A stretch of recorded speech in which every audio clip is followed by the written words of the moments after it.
Hello दोस्तों, welcome to Disha classes. आज अपन पढ़ेंगे कक्षा छठी की। कौन सी? कक्षा छठी की सामाजिक की जो किताब है, हमारा अतीत, यानी कि जो इतिहास की किताब है उसके बारे में।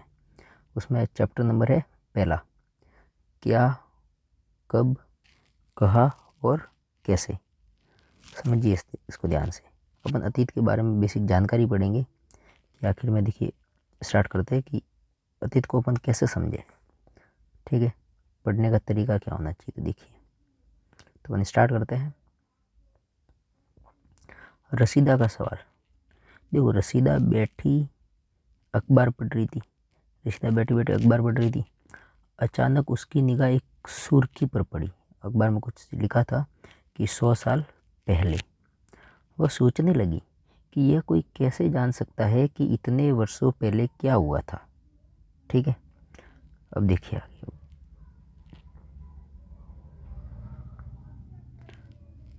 कैसे पता लगाए? यह जानने के लिए कि कल क्या हुआ था, तुम रेडियो सुन सकते हो, टेलीविज़न देख सकते हो या फिर अखबार पढ़ सकते हो। साथ ही यह जानने के लिए कि पिछले साल क्या हुआ था, तुम किसी ऐसे व्यक्ति से बात कर सकते हो जिसे उस समय की स्मृति हो। लेकिन बहुत पहले क्या हुआ था, यह कैसे जाना जा सकता है? तो इसके बारे में अपन देखते हैं। समझिए इसको ध्यान से कि अतीत के बारे में हम क्या जान सकते हैं। अतीत के बारे में बहुत कुछ जाना जा सकता है, जैसे लोग क्या खाते थे, कैसे कपड़े पहनते थे, किस तरह के घरों में रहते थे।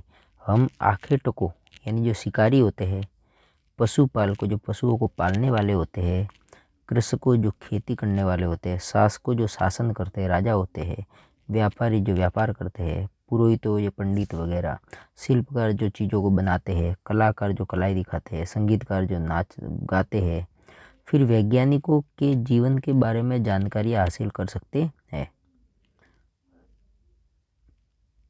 यही नहीं, हम ये भी पता कर सकते हैं कि उस समय बच्चे कौन से खेल खेलते थे, कौन सी कहानियाँ सुना करते थे, कौन से नाटक देखा करते थे या फिर कौन कौन से गीत गाते थे। हम उन सब के बारे में भी जानकारियाँ प्राप्त कर सकते हैं। कैसे? देखिए इसको। लोग कहाँ रहते थे? जो लोग हैं वो कहाँ रहते थे? तो मानचित्र 1 पृष्ठ संख्या 2 भी देखते हैं अपन। मानचित्र में नर्मदा नदी का पता लगाओ। देखिए मानचित्र में नर्मदा नदी का पता लगाते हैं अपन। ये आ गए, ये आ गए। ठीक है, यहाँ पे मानचित्र 1 में नर्मदा नदी ये रही, देखो यहाँ पे ये रही, देखो ये नर्मदा नदी। ये देखो नर्मदा नदी दिख रही है आपको? ये नर्मदा नदी। ठीक है, ये नर्मदा नदी आ गई। बात करते हैं यहाँ से। देखो ऊपर इसने क्या लिखा है ये नर्मदा नदी के बारे में। तो इसने क्या लिखा है, देखो कि कई लाख वर्ष पहले से लोग इस नदी के तट पर रह रहे थे। यहाँ रहने वाले आरंभिक लोगों में से कुछ कुशल संग्राहक थे, यानी भोजन इकट्ठा करते थे, जो आसपास के जंगलों की विशाल संपदा से परिचित थे। अपने भोजन के लिए वे जड़ों, फलों, जंगल के अन्य उत्पादों का यही से संग्रह किया करते थे। वे जानवरों का आखेट या शिकार भी करते थे। अब देखिए ये बोल रहा है कि बहुत साल पहले यहाँ पर नर्मदा नदी पर, यहाँ पर किनारे पर लोग रहते थे और आसपास के जंगलों से ये भोजन संग्रह करते थे, कुछ भी जैसे जड़ फल जो भी खाने के लिए। और यहाँ पे लोग शिकार भी करते थे। तो यहाँ पे पहले टाइम में लोग यहाँ पे रहा करते थे। अब बात करते हैं अपन इधर की। अब तुम उत्तर पश्चिम की सुलेमान और किरथर पहाड़ियों का पता लगाओ। उत्तर पश्चिम की सुलेमान और किरथर पहाड़ियों का पता लगाते देखते हैं। ये रही, तो उत्तर पश्चिम ये वाला भाग है और ये है किरथर और ये सुलेमान की पहाड़ियाँ। ये इनका अपन ने पता लगा। यहाँ पे देखो इसके बारे में क्या लिखा हुआ है। इसी क्षेत्र में कुछ ऐसे स्थान है जहाँ लगभग 8000 वर्ष पूर्व स्त्री पुरुषों ने सबसे पहले गेहूं तथा जौ जैसी फसलों को उपजना आरंभ किया। 8000 वर्ष पूर्व, 8000 वर्ष पूर्व। ठीक है, 8000 वर्ष पहले पहले यहाँ पे लोगों ने, यानी सुलेमान और किरथर की पहाड़ियों के पास, यहाँ पे पहाड़ियों में सबसे पहले गेहूं तथा जौ जैसी फसलों को उपजना आरंभ किया। उन्होंने भेड़, बकरी, गाय, बैल जैसे पशुओं को पालतू बनाना शुरू किया। ये लोग गाँवों में रहते थे। अब देखो यहाँ की बात करते हैं। यहाँ पे जो लोग हैं नर्मदा नदी में, यहाँ पे लोग संग्राहक थे, खाद्य संग्राहक थे, भोजन इकट्ठा करते थे, खाते थे, शिकार करते थे। सबसे पहले लोगों ने जो गेहूँ है, जौ है, वो किरथर और सुलेमान की पहाड़ी है यहाँ पे उत्तर पश्चिम में भारत के वर्तमान पाकिस्तान। देखिए तो किरथर और सुलेमान की पहाड़ी है, तो यहाँ पे लोग हैं स्टार्टिंग में गेहूँ और जो उपजना यहाँ पे उपजाते थे। अब हम बात करते इधर उत्तर पूर्व की बात करते। देखिए उत्तर पूर्व में गारो तथा मध्य भारत में विंध्य पहाड़ियों का पता लगाओ। उत्तर पूर्व में देखो गारो, समझिए ये रहा गारो की पहाड़ी, उत्तर पूर्व में ये रहा गारो की पहाड़ी। मध्य भारत में ये देखो विंध्य की पहाड़ी है, ये मध्य प्रदेश की इधर विंध्य की पहाड़ी है। इन दोनों की जगह की बात करते हैं। ये कुछ अन्य ऐसे क्षेत्र थे जहाँ कृषि का विकास हुआ, जहाँ सबसे पहले चावल उपजाया गया। वे स्थान विंध्य के उत्तर में स्थित थे। देखिए यहाँ पे सब लोग नर्मदा नदी यहाँ पे क्या करते थे, खाद्य संग्रह थे, शिकार वगैरह करते थे, रहते थे, अपना जीवन जीते थे। कीर्ति सुलेमान की जो पहाड़ी थी यहाँ पे गेहूँ और जौ उपजाते थे। ये जो गारो की पहाड़ियाँ, ये जो विंध्य की पहाड़ी इसके उत्तर में है, विंध्य के उत्तर में है। और यहाँ पे लोग चावल उगाया करते थे और यहाँ पे अपना गुजारा किया करते थे, चलाते थे। अब देखिए आगे और कुछ लिखा हुआ है क्या, देखिए सुनिए, शांति से सुनिए। मानचित्र पर सिंधु तथा इसकी सहायक नदियों का पता लगाने का प्रयास करो। सिंधु, अब देखिए सिंधु नदी, ये रही सिंधु नदी, ये रही सिंधु नदी। सिंधु नदी की सहायक नदी देखो, झेलम है, चेनाब है, रावी है, व्यास है और सतलुज नदी। झेलम, चेनाब, रावी, व्यास, सतलुज। वापस समझिए, झेलम, चेनाब, रावी, व्यास, सतलुज, ये सिंधु नदी की सहायक नदियाँ है। तो इनके बारे में बात करते हैं। सहायक नदियाँ उन्हें कहते हैं जो एक बड़ी नदी में मिल जाती है, यानी जो झेलम है, चेनाब है, रावी है, व्यास है, ये सब, सतलुज है, ये सब सिंधु नदी में मिल जाती है। इसलिए सिंधु नदी की ये सहायक नदियाँ कहलाती है। झेलम है, चेनाब है, रावी है, व्यास है और सतलुज। लगभग 4700 वर्ष पूर्व इन्हीं नदियों के किनारे कुछ आरंभिक नगर फले फूले। ये जो है झेलम, चेनाब, रावी, व्यास, सतलुज, सिंधु नदी। गंगा में इसकी सहायक नदियों के किनारे तथा समुद्र तटवर्ती इलाकों में नगरों का विकास लगभग 2500 ईसा पूर्व हुआ। 4700 ईसा पूर्व तो सिंधु नदी के किनारे उधर कुछ आरंभिक नगर आए, और गंगा और इनके समुद्री तटवर्ती जितने भी है वहाँ पे 2500 वर्ष पूर्व इन नगरों का विकास हुआ। अब देखिए आगे, गंगा तथा इसकी सहायक नदी सोन का पता लगाओ। ये रही गंगा और इसकी सहायक नदी, ये रही देखिए गंगा नदी, ये रही, और इसकी सहायक नदी सोन नदी, ये रही। ठीक है, अब देखिए इसको समझिए, ये गंगा नदी, ठीक है। हाँ, अब देखिए समझिए इस चीज़ को ध्यान से। तो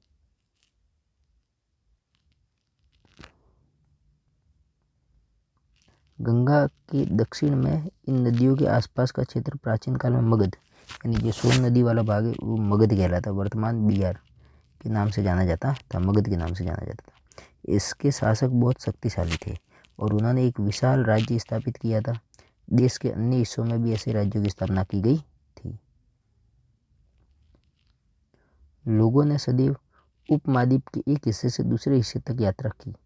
कभी कभी हिमालय जैसे ऊंचे पर्वतों, पहाड़ियों, रेगिस्तान, नदियों तथा समुद्रों के कारण यात्रा जोखिम भरी होती थी। फिर भी ये यात्रा उनके लिए असंभव नहीं थी, यानी यात्रा लोग करते थे। अतः कभी लोग काम की तलाश में तो कभी प्राकृतिक आपदाओं के कारण एक स्थान से दूसरे स्थान पर जाया करते थे।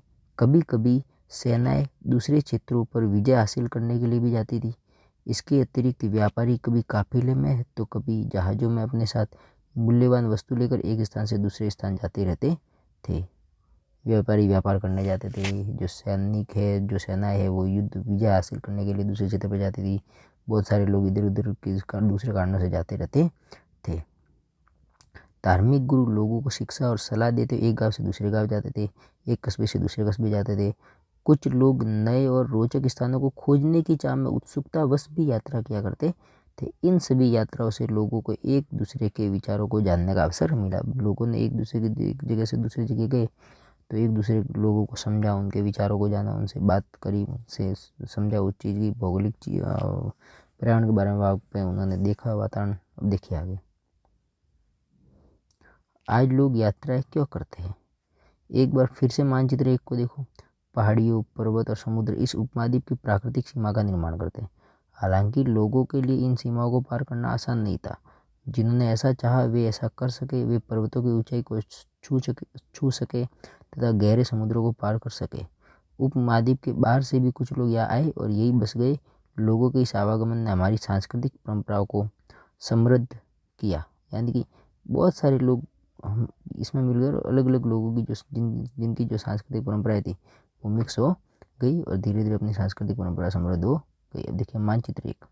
दक्षिण एशिया, आधुनिक भारत, पाकिस्तान, बांग्लादेश, नेपाल, भूटान और श्रीलंका, ये दक्षिण एशिया में आता है। इसे ऊपर रूस वाला भाग, ये ऊपर वाला एशिया, ठीक है। और चीन, फिर ये सब इसके नीचे वाला भाग दक्षिणी एशिया में भारत वगैरह ये आते हैं। भारत है, अपना भारत है, पाकिस्तान, नेपाल, ये सब आते हैं।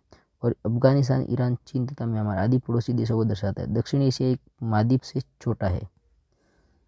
देखिए, दक्षिण एशिया एक महाद्वीप से छोटा है लेकिन विशालता तथा बाकी एशिया से समुद्र, पहाड़ी तथा पर्वतों से बटे होने के कारण इसे प्राय उपमहाद्वीप कहा जाता है। दक्षिण महाद्वीप को महाद्वीप नहीं कहा जाता, उपमहाद्वीप कहा जाता है क्योंकि ये एक बहुत बड़ा भौगोलिक क्षेत्र आ जाता है। देखिए आगे,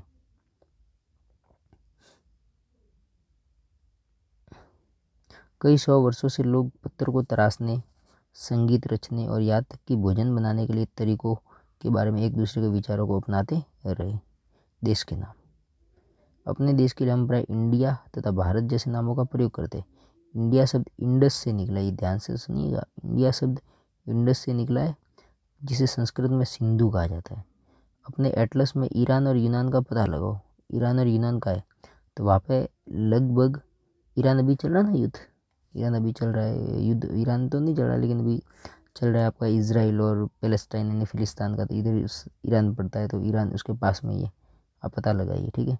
तो ईरान और यूनान का पता 2500 वर्ष पूर्व उत्तर पश्चिम की ओर से आने वाले ईरानियों और यूनानियों ने सिंधु को हिंदोस तथा इंदोस और इस नदी के पूर्व में स्थित भूमि प्रदेशों को इंडिया का। तो ईरानियों और यूनानियों ने जब यहाँ आए तो सिंधु नदी को हिंदोस और इंदोस का और इसके जो पूर्व में जो पूरा क्षेत्र पड़ता है इसको इंडिया कहने लगे। तो ये इंडिया नाम ईरानी यूनानियों ने रखा है। भरत नाम का प्रयोग उत्तर पश्चिम में रहने वाले लोगों के एक समूह के लिए किया जाता था। यहाँ पे भरत जनजाति रहा करती थी, भरत नाम का कबीला रहा करता था। इस समूह का उल्लेख संस्कृत की आरंभिक लगभग 3500 वर्ष पुरानी कृति ऋग्वेद में भी मिलता है। भरत नाम का उल्लेख ऋग्वेद में भी मिलता है। बाद में इसका प्रयोग देश के लिए होने लगा। अब देखिए समझिए, ताड़पत्रों से बनी पांडुलिपि का एक पृष्ठ। ये पांडुलिपि लगभग 1000 वर्ष पहले लिखी गई। किताब बनाने के लिए ताड़ के पत्तों को काट, पहले लोग ऐसे पेज नहीं थे किताब बनाने के लिए, पत्तों को काट कर उनके अलग अलग हिस्सों को एक साथ बांध दिया जाता था। फिर भुर्ज पेड़ की छाल से बनी ऐसी ही एक पांडुलिपि को तुम यहाँ देख सकते हो। देखिए ये रही पांडुलिपि, इस पर हाथों से लिखा गया, ठीक है। अतीत के बारे में कैसे जाने। अतीत की जानकारी हम कई तरह से प्राप्त कर सकते हैं। इनमें से एक तरीका अतीत में लिखी गई पुस्तकों को ढूंढना और पढ़ना है। अतीत में लिखी गई जितनी पुस्तकें उनको ढूंढो, पढ़ो। ये पुस्तकें हाथ से लिखी होने के कारण उनको पांडुलिपि कहा जाता है। पांडुलिपि किसे कहते हैं, जो हाथ से पुस्तकें लिखी गई है उनको। अंग्रेजी में पांडुलिपि के लिए प्रयुक्त होने वाला मैन्यूस्क्रिप्ट शब्द लैटिन शब्द मैन्यू जिसका अर्थ होता है हाथ से निकला है। और पांडुलिपियाँ प्राय ताड़पत्रों अथवा हिमालय क्षेत्र में उगने वाले भुर्ज नामक पेड़ की छाल से विशेष तरीके से तैयार भोजपत्र पर लिखी मिलती है। सुनिए, पांडुलिपि को अंग्रेजी मैन्यूस्क्रिप्ट कहते हैं। और ये जो अधिकतर जो मिलते हैं वो ताड़पत्र और हिमालय क्षेत्र में एक भुज नाम का पेड़ मिलता है, उसकी छाल से विशेष तरीके से तैयार भोजपत्र पर लिखी उसकी छाल पर लिखा जाता था। समझिए इस चीज़ को। इतने वर्षों से इनमें से कई पांडुलिपियों को कीड़ों ने रखा लिया, सिंपल सी बात है, तथा कुछ नष्ट कर दी गई, आक्रमणकारियों ने भी नष्ट किए। फिर भी ऐसे कई पांडुलिपियाँ आज भी उपलब्ध है। प्राय ये पांडुलिपियाँ मंदिरों और विहारों में प्राप्त होती है। इन पुस्तकों में धार्मिक मान्यता एवं व्यवहारों, राजाओं के जीवन, औषधियाँ, विज्ञान आदि सभी प्रकार के विषयों की चर्चा मिलती। जो भी पहले लोगों को जितना ज्ञान था वो सब इन पर लिखा मिलता है। और इतना सारा कुछ नष्ट कर दिया है कि आज अगर वो सारा अगर भारत में होता सारा लिखा हुआ। पहले इतने महान लोग हुआ करते थे कि आज के जो वैज्ञानिक भी पता नहीं लगा पाए, वो उन्होंने ना ऐसे मतलब बिना किसी इंस्ट्रूमेंट के सारे ग्रह नक्षत्र सारों के बारे में उन्होंने जानकारी प्राप्त कर ली थी, जो आज इंस्ट्रूमेंट से भी जानकारी प्राप्त नहीं कर पाते। इतने वो लोग तेज थे। आज उनके लिखे हुए अगर वो सारी चीज़ें आज उपलब्ध होती तो आज भारत मंगल पे चंद्रमा पे पहुंच गया होता कब का, ठीक है, और लोग वहाँ पे रह रहे होते, इतना भारत आगे निकल चुका होता। इनके अतिरिक्त हमारे यहाँ महाकाव्य, कविताएं तथा नाटक भी है। इनमें से कई संस्कृत में लिखे हुए मिलते हैं, जबकि अन्य प्राकृत और तमिल में है। प्राकृत भाषा का प्रयोग आम लोग करते थे, ठीक है, आम लोग प्राकृत भाषा का प्रयोग करते थे। हम अभिलेखों का भी अध्ययन कर सकते हैं। ऐसे लेख पत्थर अथवा धातु जैसी अपेक्षाकृत कठोर सतहों पर उत्कीर्ण किए गए मिलते हैं। अभिलेख किसे कहते हैं? जो पत्थर पर लिखी है या कोई धातु का पत्र है उस पर लिखा जाता है, उसको अभिलेख कहते हैं।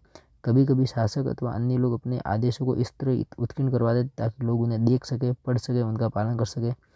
शासक लोग अपनी जब जो कोई नियम वगैरह बना देते थे उनको है ना धातु पे लिखवाते थे, या ऐसे धातु या पत्थरों पर लिखवा देते ताकि वो परमानेंट वो आदेश हो जाए और लोग उनको देख के पालन कर सके। कुछ अन्य प्रकार के अभिलेख भी मिलते हैं जिनमें राजा और रानियों सहित अन्य स्त्री पुरुषों ने भी अपने कार्यों के विवरण उत्कीर्ण करवाए। कुछ लोग जैसे कोई बड़े घराने से संबंध रखते थे, वो लोग भी क्या करते थे, अपने जो जितने भी कार्य करवाए वो भी अभिलेखों पर लिखवाते थे। उदाहरण के लिए प्राय शासक लड़ाइयों में अर्जित विजयों का लेखा जोखा रखा करते थे। जितने भी शासक थे वो जितनी भी लड़ाई जीतते थे उन सब का लेखा जोखा उस पत्थर पे लिखा मिलता था या धातु पे लिखा मिलता था, तो उसको बोलते हैं अभिलेख, ठीक है। अब देखिए लगभग 2250 वर्ष पुराना यह अभिलेख वर्तमान अफगानिस्तान के कंधार से प्राप्त हुआ। ये वाला यह अभिलेख अशोक नामक शासक के आदेश पर उत्कीर्ण करवाया गया था। इस शासक के विषय में तुम अध्याय 8 में पढ़ोगे। जब हम कुछ लिखते हैं तब हम किसी लिपि को प्रयोग करते हैं। जब अपन कुछ लिखते हैं तो लिपि का प्रयोग करते हैं। जैसे अपन हिंदी में लिखते हैं तो देवनागरी लिपि है, ठीक है। जब हम कुछ लिखते हैं तो हम किसी लिपि का प्रयोग करते हैं। लिपियाँ अक्षरों अथवा संकेतों से बनी होती है। जब हम कुछ बोलते हैं अथवा पढ़ते हैं तो हम एक भाषा का प्रयोग करते हैं। जैसे मैं बोल रहा हूँ, ये लिखा हुआ है तो ये लिपि में लिखा हुआ है। जैसे दाएँ बाएँ से दाएँ ऐसे लिखा गया, ऐसे लिखते हैं ना अपन, तो ये लिपि है। ये लिखने का तरीका था, इसको देवनागरी लिपि बोलते हैं कि भाई क को ऐसे लिखा जाता है, ब को ऐसे लिखा जाता है, देवनागरी लिपि है। अंग्रेजी में ब को बी लिखा जाता है, क को के लिखा जाता है, ये लिपि है। अंग्रेजी की अलग लिपि है, हिंदी की अलग लिपि है, उर्दू की ऐसे ऐसे अलग लिपि होगी। मतलब हर एक शब्द को, हर एक अक्षर को अलग अलग लिखा जाता है, उसको बोलते हैं लिपि। और जो मैं बोल रहा हूँ उसको बोलते हैं भाषा। मैं भाषा का प्रयोग कर रहा हूँ, हिंदी भाषा का। यह अभिलेख इस क्षेत्र में प्रयुक्त होने वाली यूनानी तथा अरामाइक नामक दो भिन्न लिपियों तथा भाषाओं में है। तो ये अरामाइक लिपि में लिखी हुई, कौन सी? अरामाइक, ठीक है। ये अशोक का शिलालेख है, अफगानिस्तान से प्राप्त हुआ है। आगे का अपन पढ़ेंगे नेक्स्ट पार्ट में, ठीक है। धन्यवाद। लाइक, शेयर, सब्सक्राइब, ताकि आगे आने वाले वीडियो में हम और बढ़िया से आपके लिए कंटेंट लेके आए और हमें मोटिवेशन मिलता रहे, ताकि हम और ज़्यादा से ज़्यादा वीडियो बनाएं और आपको सारा कंटेंट फ्री फोकट में प्रोवाइड करें, और भी आगे लाएंगे कंपटीशन वगैरह सबके लिए। धन्यवाद।